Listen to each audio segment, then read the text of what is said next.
Hello and welcome to the Gooner Talk, back again with you guys for another episode of what is the Arsenal Transfer Show, joining you every morning at 8 a.m. UK time. Hope you're doing good. Hope you're doing well. Thank you, as always, for making this a part of your morning routines. It is very much appreciated. I hope you had a good weekend. I hope you enjoyed yourselves. I hope you enjoyed the FA Cup final. I know I certainly did with the results. We talked a little bit yesterday about how that means, of course, Arsenal will be travelling to Wembley this summer for the Community Shield before the Premier League kicks off. I've seen mixed responses to that. I think it's a good thing. You know, it's never not a good thing to be involved in a game where you can potentially win a, in inverted quotation marks, a trophy.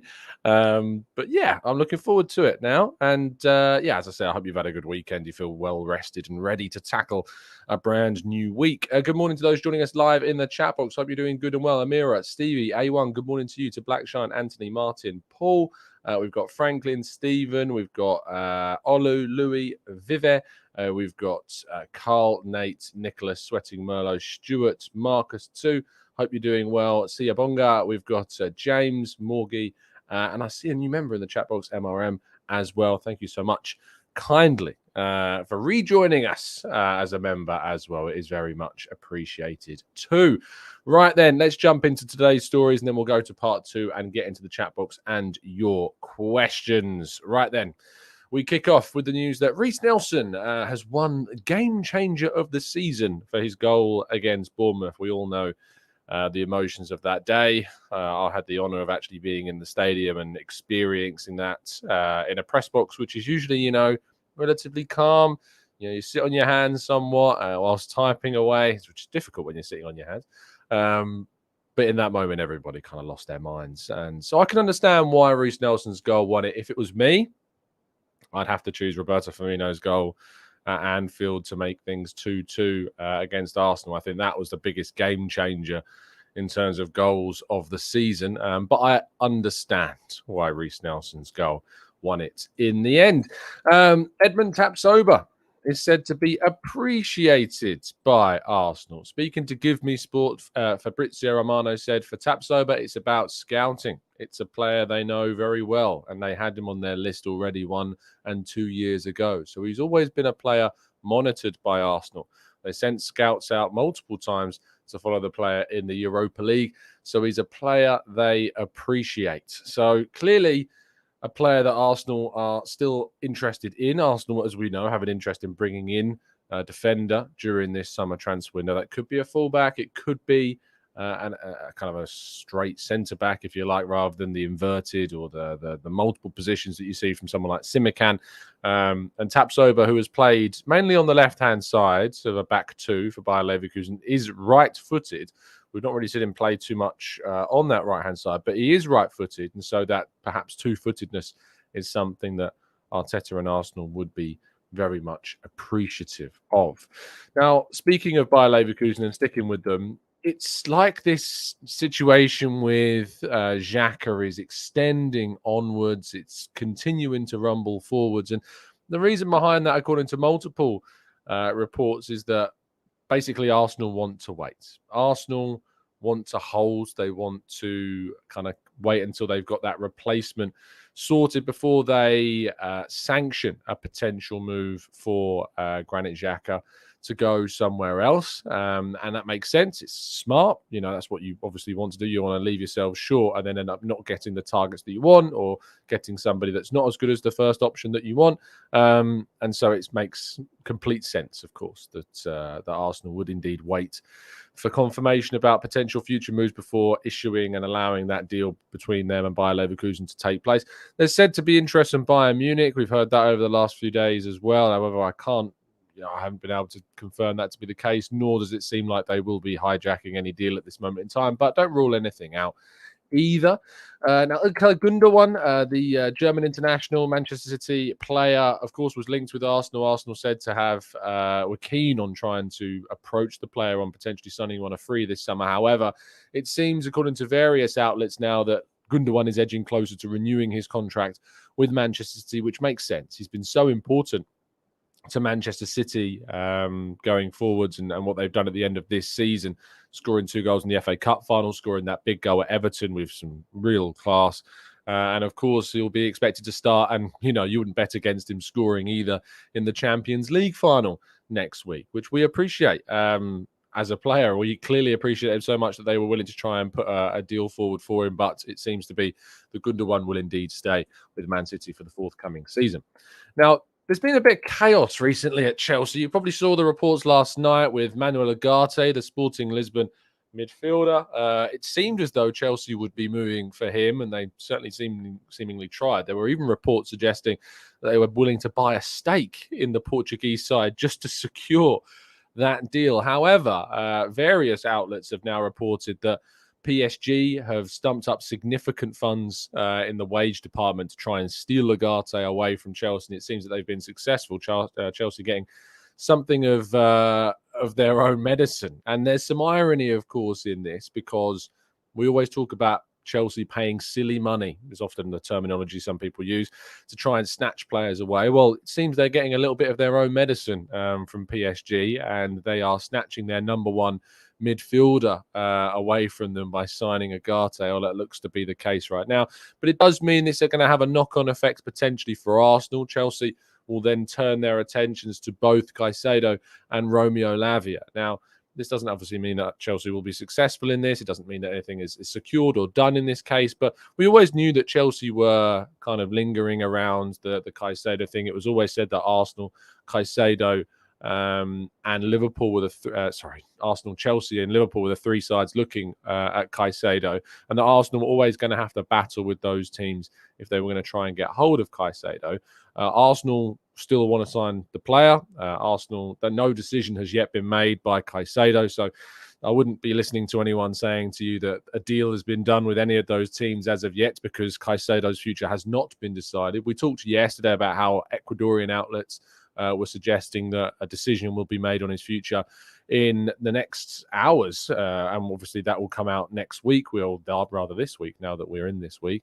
So let's wait and see what happens with Caicedo. But yeah, Chelsea are certainly going to be in the frame, and Arsenal will indeed have to battle away with some other teams. Now, this is always what I think, and this kind of leads into the next story regarding Declan Rice, where we've heard that Bayern Munich have no agreement at this moment in time with Rice or West Ham United, and that every club that is interested in Declan Rice is waiting for the UEFA Europa Conference League final to take place this week on Wednesday until bids come forward. Manchester United and Man City also said to be keeping their eyes on this deal and this situation, and the Arsenal are going to have to battle for Caicedo. They're going to have to battle for Declan Rice as well. And we know this.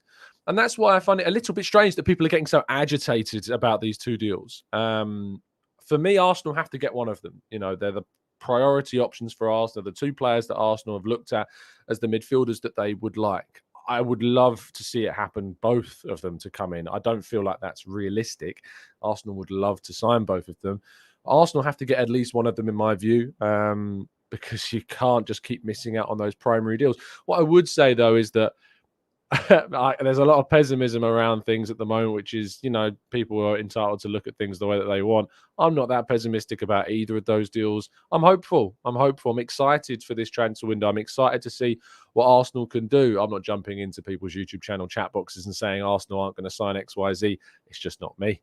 But I am excited for this transfer window. I'm excited to see what we can do. And with players like Rice and Caicedo, there is always going to be competition for Arsenal to try and get those deals done. So let's wait and see what happens. Of course, we'll continue to keep you updated on these moves and on everything that goes down. But we're 2 days away now from that UEFA Conference League final. And after that Conference League final, we're sure to see the Rice deal in particular start speeding up in pace. That said, there's no restrictions around stopping clubs from moving for Moises Caicedo. And yet, what we're seeing at this moment in time is nothing happening regarding bids, you know, that sort of thing. So we're still waiting for significant movement on that side of things, even though there's been no matches in place to restrict clubs for moving for them. So let's wait and see. And yeah, we'll move forward and find out what goes on with these deals as soon as we can. Moving to part 2 and your questions right after this.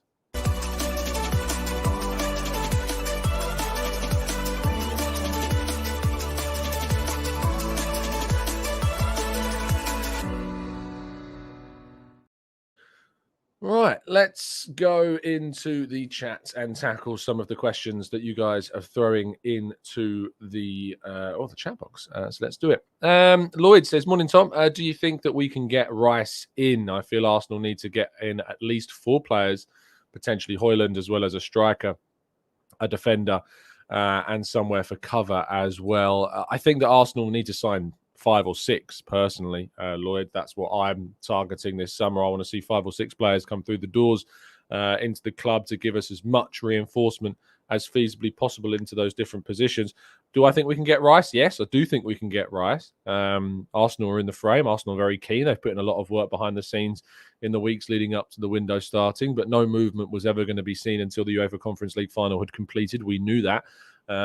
So let's just wait and see. But yeah, I look forward to it. What we also have to understand, and I think this what quite nicely actually leans into Bradley's question here: why have Arsenal not bid for Caicedo? Chelsea are bidding for players and don't even need them. Looks like Chelsea are going for Caicedo. Snail FC again. Is that whatever I say on here and whatever we report and the reports that are out there is a fraction. It's the tip of the iceberg of the reality of the situation. You think about the Fabio Vieira deal. You think about the Jorginho deal that came out of nowhere. You think about the Jakub Kiwior deal that came out of nowhere. Callum Chambers, Matt Ryan was announced without any whispers of it ever happening. Things are going on behind the scenes that we don't know. So whilst we can laugh and joke and call Arsenal stale FC, which we know is not the case anyway, because last summer they managed to get some really good deals done relatively early on in the window, like Jesus and Zinchenko. We don't know the reality of everything that's going on regarding Arsenal's transfer moves, and we won't ever know. So if you take everything that you hear on the surface as gospel, I think you're going to end up disappointed. But if you're a bit savvier than that and recognise that a lot is going on that we don't know, then obviously you're going to find yourselves being a lot more, I think, optimistic about this window. And you have to remember the fact that we're in the 5th of June. I feel like I say these words every single transfer window that I do this show, is that we're in June. Like, I say those words all the time, and yet still the window is not even open at this point, and Arsenal are getting criticised. I feel like some people just love to criticise, and that's never going to change. Some people love it. I don't really get it. But I, for one, am very, very optimistic about this transfer window and looking forward to seeing what happens during it as well. If there's criticism to be had, I'll certainly be one of the first on the list to do it at a reasonable time. Josh says, Tom, Edu needs to adapt to this extra competitive market, given the limited amount of players are getting targeted by several clubs, surely. What's the evidence to suggest that's not happening? We don't know any evidence to suggest that he's not adapting to this competitive market, and that Arsenal are doing all they can. All we've heard leading up to this transfer window is that Arsenal are leading the race for Rice, that they've been doing things behind the scenes for Rice. Is that not adapting to the situation? Is that not putting in the work before the window starts? They would plan things well ahead of time. As I said, I'll be the first one to criticise when I have something to criticise. But right now, there's nothing to criticise. So I don't know why we're falling into a trap of looking potentially quite silly very soon. Michael says, hypothetically, if Arsenal don't sign Rice and Caicedo and settle for someone around the 30 to 40 million mark, will your opinion on the board and owners change at all? Well, it depends who that person is, Michael. I'll be disappointed for sure, and it also depends on the circumstances surrounding those two deals. Why didn't Arsenal get Rice? Why didn't Arsenal get Caicedo? Was it because Chelsea put an 8-year contract forward on a stupid amount of money that Arsenal weren't rightfully willing to match? Was it because Manchester City came in for Rice and you're asking Arsenal to outcompete Man City for a player? Potentially that is a stumbling block. You have to consider what the context of missing out on those players are. If people watch the channel and don't think that I don't criticise Arteta, Edu, the board, you're wrong, or you're just being ignorant, because that's not the case, because I certainly do. It's about the context and about also being objective and grounded about when you criticize. And I've been burned in the past and being too hasty with criticism. I look so silly for wanting Arteta gone after the Europa League final against Villarreal, or the semi-final rather, against Villarreal. I look so silly. And I'm willing to hold my hands up and say I look silly as someone who wanted Arteta gone at that point. And people that, can't admit that they look silly now, that's your prerogative. But at the end of the day, I am very fine with being wrong about things. And right now, I have no view of critical nature on anything Arsenal are doing in this window, because the window has only just started, not even started yet. We're before the window starting, and we'll have to wait and see before we jump on the criticism train like so many do so quickly, too quickly in fact. Gunnar Jake says, Tom, do you think Zubimendi is at the quality of Rice and Caicedo? Impossible to know for sure, Jake, because we've not seen Zubimendi play in the Premier League, whereas we have seen Rice and Caicedo both succeed very well in the Premier League. What we have seen from Zubimendi is him play at an international level. We've seen him play in La Liga to a really good standard, helping Real Sociedad to that Champions League qualification, a player that Barcelona see as potentially their future from Sergio Busquets. So he clearly is a quality player. I've seen enough of him to know he's a quality player.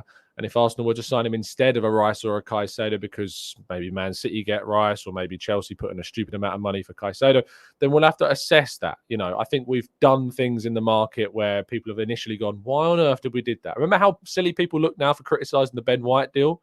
Remember how many people were really gutted that we didn't get Lisandro Martinez, and look what Zinchenko has done. He's a top fullback that's really transformed the way that we play and turned us, along with a lot of other players, into a side that have challenged for a title beyond all expectation this season. So if we do end up signing other players, we can talk about them individually, but then we've got to sit back and see what they do. You can't just write off players before they've even begun. I mean, there's a lot of people that look quite silly about the Jorginho stuff in January. I sat here, I know Harry sat here, I know Sophie did as well. You know, we've sat here and said, let's just see what Jorginho does. You know, let's just not undermine that. And at the end of the day, Jorginho, Trossard, both of them contributed massively to keeping Arsenal's title challenge alive for as long as feasibly possible. So it's always my recommendation that people don't jump to scathing viewpoints or one end of the spectrum too early, because you're probably going to end up looking a little bit silly. Jonas says, hey Tom, would you gamble on Benzema if he was interested? I don't think there's a chance, to be honest, Jonas. To be able to get Benzema, and you've got offer money that's close to what Saudi Arabia are offering him, and that's just not going to happen. So no. Valeria says, hey Tom and the community, I'm excited to see what Mikel is capable of with even more quality players. We got a glimpse of that last season. He didn't trust his squad, and I wouldn't either. We know that that's the case, and we know that Mikel Arteta felt as though the first 11 plus maybe Trossard and Jorginho, and that's kind of it really, wasn't it? You know, maybe a little bit Reiss Nelson. He felt like he could trust those players to make an impact. And if we'd have had everybody available, I've been interested to see where we would have gone this season. But he needs to bring in players that he trusts. He needs to get more from Smith Rowe. He needs to get more from Fabio Vieira as well, and be able to trust those players. And hopefully we'll be successful in doing that as well. Let's go to Josh, who says, Tom, it's early in the transfer window, but given the high level of competition for Rice and Caicedo, trying to close the deals early is even more critical. Sure, Edu criticism will be inevitable. Again, Josh, I have to ask the question. We don't know that that's not going on. There's no argument in the world right now that has substance to suggest that Arsenal aren't trying to do their business early, because it is early. You know, Arsenal are doing things behind the scenes that we are not aware of. And I think people are being very risky right now with looking rather silly. And I just hope these people come round and hold their hands up if Arsenal end up pulling off those deals. They don't tend to, but we'll wait and see. Yomi says, Tom, I don't care if we don't sign Caicedo, which I think is a great way now. I'm definitely adopting that terminology. As long as we sign a midfielder that takes us to the level that we want to be. I don't get why fans are only sucking up to certain players, because they're the players that we're linked with. They're the players that we see as Arsenal's priorities. And as soon as we know what Arsenal's priorities are, that becomes the measuring stick for the club. That becomes the stick to beat the club with if you don't get those players. Because even if you were to get somebody who was alternatively just as good as Rice or Caicedo, which is potential for that out there. Zubimendi, for instance, a player could be as good as those guys. We've not seen enough of him in the Premier League side of things, but could be as good as those guys. We don't know. But what's obvious is that what we do know is we know a lot more about Rice and Caicedo. So if Arsenal don't sign them, real easy stick to smash over the head of the club, as so many people like to do. Nexus says, Tom, if we miss out on both Rice and Caicedo, who do you feel that are the alternative targets that will be to lead the team and regress? Regress? Obviously avoiding being a regression. If any, at the end of the day, Rice and Caicedo are steps up for me, you know, in terms of what is available to us right now. You look at Partey, you look at Xhaka, you add Rice, you add Caicedo. That's a step forward for rotation. That's a step forward for options. If Arsenal can add to Partey, if Arsenal can replace Xhaka with certain players, be that Zubimendi, be that someone of that ilk that can come in and add quality to the team. A lot of people would be critical of that because they don't know who Zubimendi is. That's the matter of fact. A lot of people didn't know who Caicedo was 18 months ago, So you've got to be a little bit sensible with how you talk about players when you have to admit to yourself that you don't really know who they are. You may have played with them on a video game, but that means nothing, absolutely nothing whatsoever. So I think it's going to be all about seeing who Arsenal go for. It's not down to me. It's not down to me to name a player that I think we should be going for. It's down to me to assess and be critical of what we end up doing, and that's what we will do for sure. Young says, Tom, we need to be brutal in the transfer window because next season we potentially will, regret it, I think is probably the question. Yeah, we absolutely. I want to be ruthless. I want Arsenal to be ruthless, and I'm hopeful that Arsenal will be ruthless in this window. Trevor says, why do fans only see it one way? The player has a say as well. If someone offered you a job for more money doing the same job, you would take it. I don't think that's always true. I think that's for some people that might be true. And I think for some footballers that is true. I don't think that's true for everyone. I think that a lot of players will, and a lot of people do things because they would prefer to be somewhere. Just going from personal experience, I quit a much better paid job to do something that I loved doing and eventually had to build my way back up again. So it's not always true that will happen, but I think it's also true to admit that there are players out there that will be inclined in that fashion as well. So you can't ironically look at it in that one way either. Dragan says, Tom, if we sign both Rice and Caicedo, do you see them fitting together in our current midfield setup or a tactical tweak is needed? No matter who you sign, Dragan, there's going to be a tactical tweak.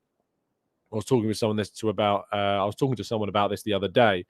The problem and the mistake that people are making is they're looking at the players that we're linked to and they're going, well, hold on, he doesn't really fit into Xhaka's role, or he doesn't really fit into Partey's role, or he doesn't fit into Zinchenko's role or White's role. And I'm like, you need to stop thinking like that. You can't just admit that a player that we sign has to play like we've been playing. No, that's not how this works. If you sign Caicedo and you're playing with Partey, does that mean Caicedo's got to do the Xhaka role? No, it doesn't. They've got to do what Caicedo does. You've got to do what Rice does. You've got to do what Simican or Bowie or whoever. You've got to do what you're capable of. And it's down to the coach to maximize the potential from those players. And that's why Kieran Tierney's probably going to leave this summer. Tierney wasn't signed by Arteta. Tierney doesn't fit what Arteta wants from that left-back role. He wants a player like Zinchenko. He wants a player who can be inverted, that can move into the midfield. And let's be honest, switching to that style has contributed massively to Arsenal's greater competitiveness. I can't get my head around anyone that will want us to remove the idea of playing with that inverted player, because what we need to do is we need to support that system greater, even more, because if you can't see that switch of system this season contributed to a humongous improvement in offensive output at the start of the campaign specifically, it was only until we lost key players like Saliba, for instance, that we then obviously crumbled somewhat because the backup players weren't good enough to support that system, be that Holding, be that potentially Kiwior at points as well. That's what you need to think about. So it's not about moving away from the inverted style. The inverted style of fullback is what has turned Arsenal into a side that have been able to dominate teams, create humongous amounts of chances, and progress as a side that were once competing for top four, now competing for a title. We need to bring in players that can support that style, because the evidence suggests that style is what has pushed us forwards. And we need to make sure that if a player like Saliba is out, that we have the capabilities of bringing someone in that can then, support that model, because the model is what's got us to where we are. Let's go into the chat and find Peeny Ween. Happy birthday to Granddaddy Gooner. Is it Paul's birthday today? Happy birthday, Paul. I hope everyone's wishing you a very, very good day indeed. And if Peeny Ween's mugging me off, I'll time him out again. Let's go to hello, Darius. Hope you're doing well, my friend. RRM says, Lloyd, it's not about questioning Edu's intent. I need to find the previous comments. Here we go. Hyperbolic fans, Tom. Any Arsenal true fan knows that Edu is working hard to get in quality players in to improve our progress next season. You're right that we need around 5 players to fight. I don't like the terminology of true fan because I know a lot of fans that are very much true Arsenal fans that are critical of Edu and critical of some of the things that are going on. It's nothing to do with whether you're a true fan or not. I agree in the sense that there are certainly some over-exaggerative viewpoints on Edu for sure. And I think that some of them still come from fans I would consider true Arsenal fans. I think that people often misconstrue what a true Arsenal fan is and also a fan that never criticizes the club. You can be a true fan and criticize. You know, if you're not critical, I think that gets into a very dangerous area of only protecting. And you don't want to be in a situation where you only protect the club, because I think that then undermines your own point of view. And if Arsenal don't get in the players that we need this summer, you're going to see me being critical of Edu and the club for not getting those deals in. You know, I've chatted with Edu, I've spoken to Edu after games. Just because I've done that, it will not deter me from being critical, because at the same point, I would expect people that I know to be critical of me if I was to make mistakes. You know, if I wasn't to deliver, you know, you make friends with people at work, but if you don't deliver in your job, you know, you're still going to expect your colleagues who you would consider friends at times, maybe all the time, to be critical of you. You know, so it's important to remember that. And that's why I think that some people, especially some of my biggest critics on the channel, who think, you know, just because I work in the media or I've done stuff, and I, you know, because I go to the club, and especially because I went to the Emirates the other day and that was all put on by Arsenal for the media, that's in some way going to affect how I look at the club, how I view the club, how I talk about the club. It's not. Trust me. You know, I'm not going to stop asking difficult questions. I'm not going to stop being critical, because that's what makes us, you know, good analysts, good talkers about football. You can't allow things like that to ever affect it. So, yeah, for the records, it's a good opportunity to put out there. For anyone that saw the fact that we went to the Emirates the other day and did some really great things, and Arsenal were very, very kind to put those on offer, it shouldn't ever deter you from thinking that we're not going to speak objectively about anything that goes on at the club, because you should know from the channel and watching the channel that we certainly are critical when we need to be.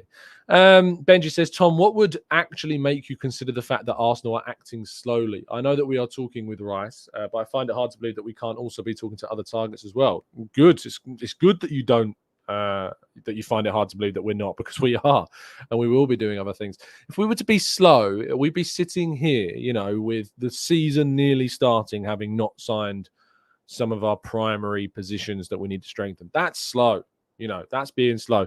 If you miss out on Rice and you miss out on Caicedo and you have to pivot and you have to move to somebody else, you know, that's just part and parcel of a transfer window. That's what happens. You know, there's only one player, and if 4 or 5 clubs want that player and only one of them gets them, does that mean 4 of those 5 clubs are acting slow? No, it doesn't. It just means that they've had to change their targets. And, you know, when you get into the echelons of City and, you know, talking about Arsenal competing for titles, at the end of the day, you're going to start getting and wanting players that a lot of clubs want. And you're not going to get all of them. That's the reality of the situation. You are not going to get out all of the players that you want to get. You just can't do that. You know, you think about Chelsea right now. You talk about Chelsea blowing teams out the water for players and beating us for Mudryk, etc. PSG have come along and just said, "No, we're having Ugarte, guys. He's our player. We're going to have him." And it, you know, even Chelsea can get done in that sense as well. So it seems, unless something changes in that deal in the next coming days or so, you can only one club can get one player. They can't be shared, and that's a reality that you realize and also deal with. So Benji says, really random question. I've just asked Benji's question twice, doubling down. But does anyone else get the feeling that Spuds might actually bounce back with their new manager?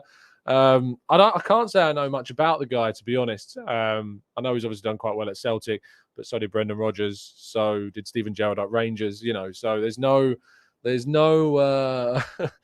no guarantees. However, what I would say is that, and I agree with RRM here, it's Tottenham. So there's always scope to see them fail, and I will always enjoy it. Charlie says, we keep hearing that money talks. Yes, I get it. But in the same time, Vlahovic turned down Arsenal even when Arsenal gave him a better offer. So why can't other players do the same thing? They absolutely can. They can. Players sometimes have a preference. Italian, players playing in Italy. I know Vlahovic isn't Italian, but playing in Italy, a lot of Italian players don't like to leave Italy. That's why Locatelli, went to Juventus, even when Arsenal put a significant offer. In fact, they offered more money than Juventus did when they tried to sign Locatelli. And he ended up going elsewhere because he wanted to stay in Italy. German players, there's a reputation of German players liking to remain in Germany, less so than the Italian. But that's not the same for Spain and for France. Players from Spain and France have often moved elsewhere, especially in more recent years with Spanish football. You've seen a lot of players move elsewhere. You look at Fabian Ruiz, who went to Napoli and then PSG. You look at Dani Olmo, who went to Croatia and then, of course, back into Germany of RB Leipzig. You look at David Silva. You look at Rodri going to Manchester City. Man City have had some great Spanish players. So have we. But when it comes down to other nations, it's not the same. And that comes into things when discussing and competing with other clubs on the continent for certain profiles. Neil says, I'm not accepting missing out unless it's Bayern Munich or Real Madrid. This is why we moved to the Emirates from Highbury. Neil, I understand where you're coming from, my friend. But if it is the likes of Man City, if it is Bayern Munich, if it is Real Madrid, then sure, we can have a greater understanding. But you've also got to accept that if a club like Chelsea come along and pay a ridiculous amount of money to a player, then you kind of do have to accept that. And you do have to accept that you can't be held to ransom over a player and break your wage structure to go for something on an 8-year contract, something like that, which is silly. And to be honest, I thought that regulations were being put in place to stop that after January, but apparently not, because we've still heard these rumours about 8-year contracts being offered. So the whole, we moved from Highbury, the people that are at the club, that moved from Highbury to the Emirates aren't here anymore. Those people that moved us from Highbury to the Emirates aren't at the club anymore. The people that are making the decisions didn't make that decision. So it's kind of not necessarily relevant in that criticism. Raul says, hey, Tom, say you're the defensive midfielder at West Ham. Who would you sign for should Rice leave West Ham this summer? I don't know, because I'm not him. I'm not Rice. He's got links with Chelsea. I'm very well aware of the fact that he has got he really still appreciates Chelsea, does Declan Rice. He's got an affinity for that club. He's not hurt by the fact that he left and went to West Ham. He's got a great affinity for Chelsea. I don't know what his view is on Manchester United or Man City or necessarily us. We know that he's keen on an Arsenal move. We've heard from various outlets and sources and reporters that he likes Arsenal, that he appreciates Arsenal, and that Arsenal is said to be the preference. But let's wait and see what happens. But it's impossible to answer the question because I'm not him, and I can only go off what I've heard and what I've seen reported as well. Let's go to Matt G says, we need to remember that footballers are people. People have motivations for accepting or declining jobs, not wanting to relocate family, money, prospects, etc. Not everyone is motivated by the same thing. John says, remember when Arteta first came, we were linked with John Stones. A lot of Arsenal fans were against this signing. Do you feel Arteta has a better view on players than most other managers? It's impossible to know about most other managers, because most would imply every manager on the planet. And so you'd have to say, well, yes, because we've made some really good signings under Arteta. Do I think that Arteta has got a better view on players than the majority, if not all, of Arsenal's supporters that have never been involved in the game? Yeah, probably, because the evidence is certainly leaning in that direction, hence why he's got that job. But we can still disagree on potential targets and end up looking like you're the correct person in that scenario. You think about Cedric, think about giving David Luiz a new contract. Things haven't been perfect at Arsenal. Think about Willian. It doesn't always necessarily work out. But I tell you what, I'd certainly trust Arteta more than some YouTuber to, make a decision on who Arsenal should be signing. And they'll know a lot more about the logistics and the finances, the economics, etc., regarding what can actually happen and what isn't possible. Bibek says, would you take Toyin Koopmeiners if in case the Rice deal doesn't get done? I have not yet followed Koopmeiners this season. I was obviously a really big fan of his when he was at RZ Alkmaar, but I can't say I've watched too much of him since moving to Atalanta. I saw him, he did quite well for the Netherlands recently as well. 10 goals, 4 assists in 33 games. A good, really good record. 25 years of age, good age, can play DM, can play CM, can play an attacking midfield as well. Scores goals in any of those positions. It's not a bad shout at all, Bibek, to be honest. I think certainly should be someone that's on Arsenal's list as well. scrolling down a little bit more. Well, we've gone over the half an hour act, but I'm willing to go for a few more questions if we keep throwing them in.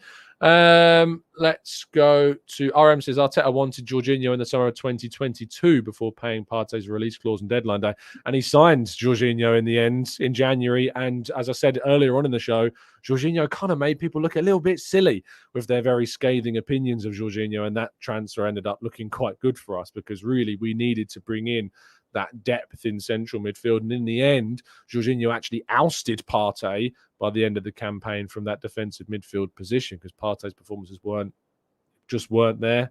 And Jorginho was stepping up. And if we hadn't have signed Jorginho in January after not missing out because we weren't ever going to be able to get Reiss or Caicedo in January, it turned out. But getting Jorginho turned out to be a really, really good signing for us this end of season. So thank goodness. Well pointed out, RM. Good point indeed. Marcus says, player end of the season should be interesting this year. Will there be a TGT end of season review? Yeah, I am going to plan on doing a season review and getting some of your favourites onto the show. We will definitely organise that at some point. So I look forward to it very much so. Let's go to Amira says Chelsea are pricing their outgoing players at insane prices for another window, but still attract interest for them in the Premier League and abroad. Should we accept that this new market and start matching those prices? I think we are. From the sounds of things, a £90+ million bid is going to be going in for Declan Rice after the UEFA Conference League final. Is that not evidence that we're going in at those level of prices? I think that it is. I think that certainly is evidence. Did we not put close to 100 million euros in for Mudryk? Did we not bid 70 million pounds for a player that had only been in the Premier League for a year and signed for less than 5 million 12 months earlier? Yes, we did. So, Amira, do you not think the evidence is there to suggest that Arsenal are, in fact, bidding those insane prices and getting with the program and getting with the idea that they're going to have to spend very big money if they want those players? Because I think the evidence suggests that that's exactly what Arsenal are doing at the moment. Mike says, do you think that there is a tactical surprise for the 23-24 coming as there was this year? Almost certainly, Mike. Almost certainly we're going to see some tactical changes. And this is what I was talking about earlier. The idea that we have to sign someone to bring in to play the Xhaka role, we have to sign somebody to play the Ben White role or the Zinchenko role. We can't always just marry ourselves to the players that we know and love that have been playing in these positions. A player comes in, it's down to the coach, the manager, the team, the colleagues, the players to maximize that player's attributes. And if a player comes in and replaces Granit Xhaka, I don't want them to be Granit Xhaka. I want them to be the best version of themselves. If that's Caicedo, I want it to become the Caicedo role. If it's Lavia, I want it to be the Lavia role. I don't want the Xhaka role. I want whoever that player is to come in and be the best version of who they are and take that position that they play in and become what we are sure to be our left eight or our right-sided centre-back or our right-back or our right winger, whoever. I think we get too attached to the Xhaka role and that sort of thing. We need to move away from those taglines. That's what's important. Aman says, Tom's talking about the unnecessary criticism of Edu all the time, just for the sake of it, completely disregarding the good work he has done. And it happens all the time. There are people out there that would happily sack Edu, which I find just beyond the realms of sensibility and grounded thinking. I don't know who your idea is to bring in, over it. I don't know. And I don't know your reasoning as to why. And I don't know what the work has been done that's got us from 8th to 5th to a title challenge in the space of 3 seasons. I can't get my head around it. I really, really, really do struggle with that. But at the end of the day, there is never, ever, ever going to be everybody agreeing with the same thing because A, that's boring, and B, that's humanity. So, yeah, it is what it is. Emil says, what do you think of using Rice in a Stones kind of role? It's difficult, isn't it? Because Stones is a defender playing into midfield, and that's not what Rice is. You'd say that more about, bringing in a defender and seeing what they can do if they play into midfield. Again, the Stones role. Stones is John Stones. Pep Guardiola is doing what he's doing with John Stones.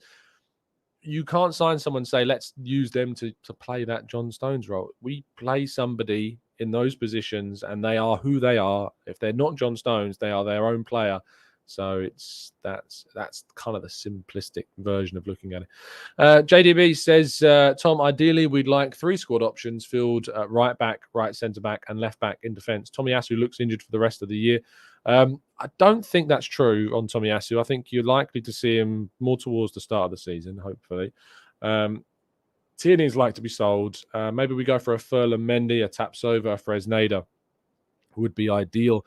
So you're looking at 3 defenders. I think that's unlikely. I think the likelihood is we bring in maybe 2 if Tierney leaves. I think if Tierney goes, you'll see hopefully a left back come in and potentially a right back / centre back. I think what that does is if you sign a right back, it enables Ben White to become more of the backup to Saliba as well. That's also an option for us.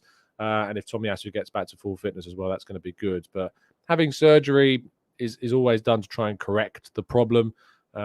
Doesn't always do that, but that's the hope as well. So let's see what happens. Let's go to Green Panther says, just ignore the idiots. Most aren't what I would describe as idiots. There obviously are some out there, unfortunately, and that's always going to be the way.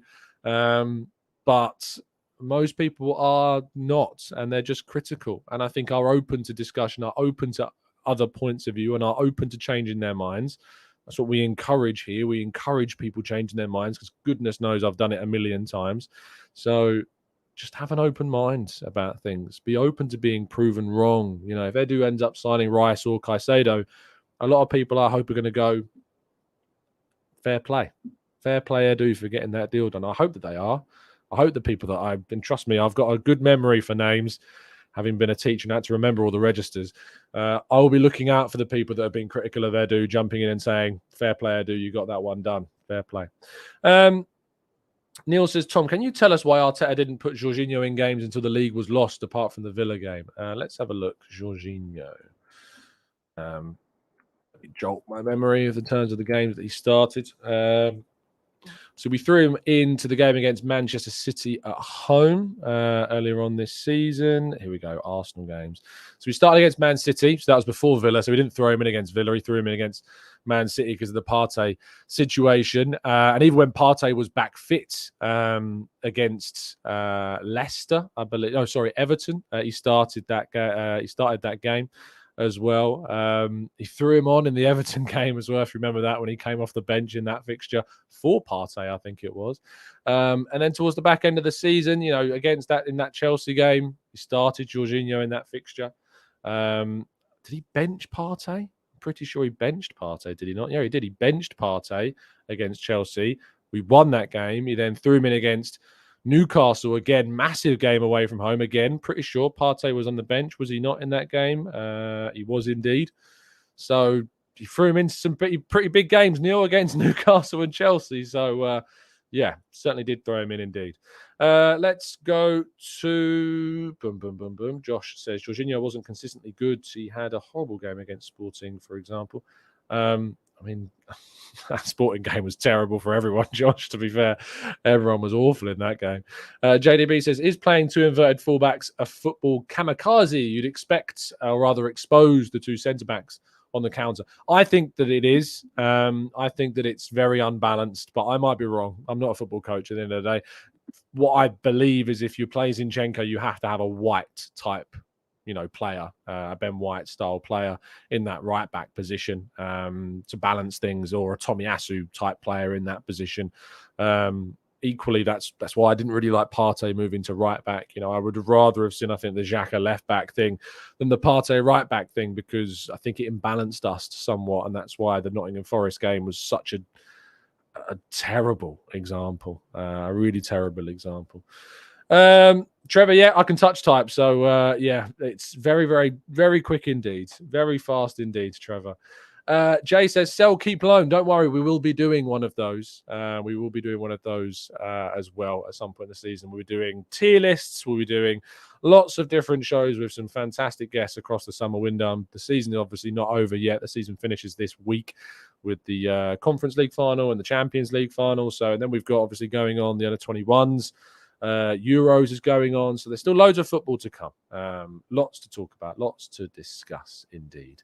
John says, are you less worried about the incoming AFCON this season with only Partey being the key player out, but having cover that we're now in a better position? Yeah, and I think that's another great benefit of having, the Jorginho deal done, because we've signed Jorginho and there is still interest in signing Declan Rice. There's still an interest in signing a player that's going to compete with Partey during the season. But if we lose any players because of the African Cup of Nations, for instance, having Jorginho there is a really good asset. And that's why it was another really smart piece of business for us to do. Omar says, have my legs recovered from footy yet? They have indeed. I'm thankful that I am now fully recovered and I'm going to be getting back to doing some regular exercises, building up the fitness and, making this a little bit slimmer on the old on the old cheekbones. That's the aim. RM says, if we can recoup 70 million from the sales of Nketiah and Balogun, I'd put a bid in for Evan Ferguson on the same day. I'm not sure Evan Ferguson's the right player that I'd go for personally, but each to their own. Amira says, I was talking about how much we sell players for, Tom, not how much we bid for players in terms of Havertz for more than Kieran Tierney and Xhaka. How much did they buy Havertz for? Hold on, let me have a quick check. Chelsea sign Havertz.